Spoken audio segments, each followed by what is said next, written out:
Il y a eu énormément de réactions sur le dernier article de Yotera concernant l'avenant 7. Vous avez dû le voir, il vient d'être signé. C'est daté du 13 juillet.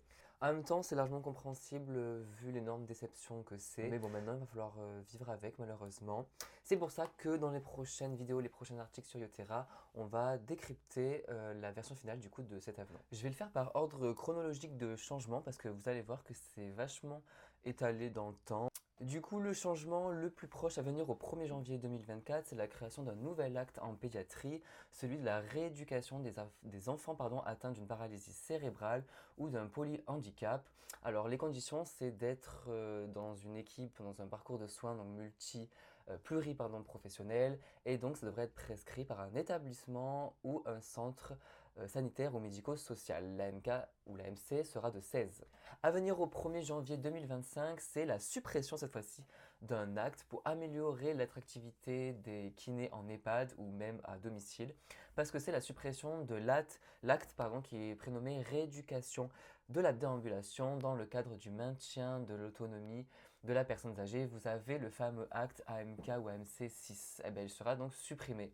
Toujours dans les domiciles, eh bien, il y aura cette fois-ci une simplification des codes, c'est-à-dire pour l'indemnité forfaitaire de déplacement spécifique qui est de 4 euros, eh bien, ils pourront être facturés aux côtés des actes AMK 7.5 et 9.5 et la liste, elle est disponible sur yotera.fr. On continue encore dans le temps et on passe au 1er septembre 2026 où donc il y aura la création d'un acte de repérage de la fragilité, encore une fois pour les kinés intervenant à domicile et lorsqu'ils remarquent une situation de fragilité vis-à-vis d'une personne âgée en sachant qu'elle doit avoir plus de 70 ans. Les conditions, c'est bien sûr d'envoyer un compte rendu au médecin traitant et pour avoir accès à cet acte, c'est soit sur prescription médicale, soit c'est à l'initiative du kiné et ça sera coté AMK10.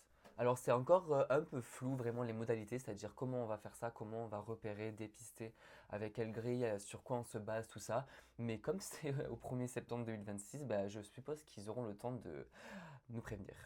Et toujours pour le 1er septembre 2026, il y aura la revalorisation de l'acte de rééducation des pathologies musculaires et neurologie qui passera de l'AMK ou l'AMC 10 à 11. Et pour finir, le mot de la fin, dans les prochaines années, il y aura des travaux qui vont être mis en place par les partenaires pour intégrer au mieux les kinés dans deux pathologies qui sont donc le Covid long et les insuffisances cardiaques chroniques. Et donc du coup, si vous voulez en savoir plus, je vous invite à aller sur yotera.fr. C'est gratuit et il y a vraiment le descriptif de tout ce que je viens de vous dire, un peu plus détaillé. Et je vous invite à rester connecté pour la suite.